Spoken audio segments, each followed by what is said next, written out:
Being royalty might sound like a pretty sweet deal, and we're sure in most aspects it is.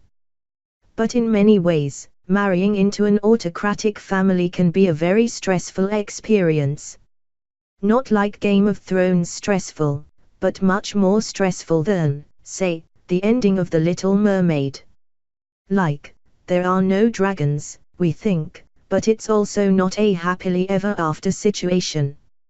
You may have heard about Meghan's breaches of royal protocol and assumed that she's inhaling giant hoagies at formal dinners or crushing beer cans against her head, a la John Goodman in King Ralph.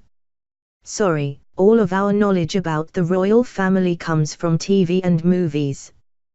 But in reality, Meghan's faux pas are more on the lines of failing to curtsy in the proper fashion and refusing to dress like a 92-year-old woman.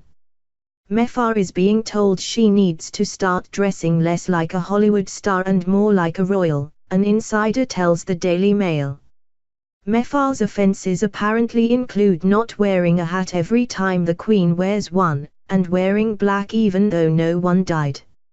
Seriously. Meghan Markle bends down.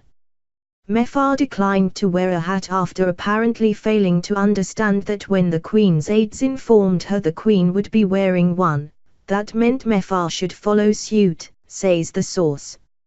It gets worse.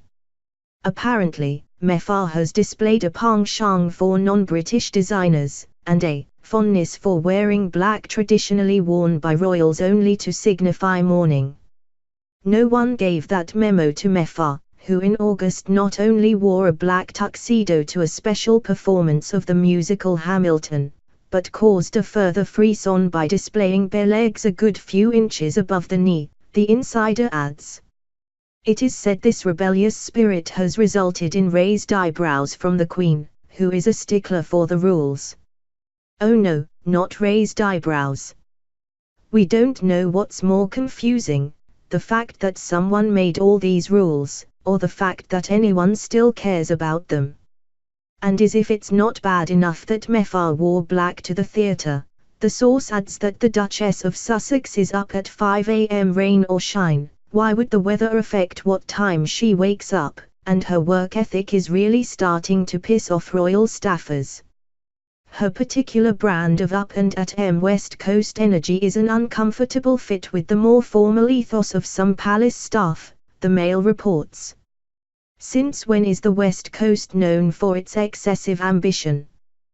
Get your regional stereotypes straight, Daily Mail. Anyway, we actually believe most of this report.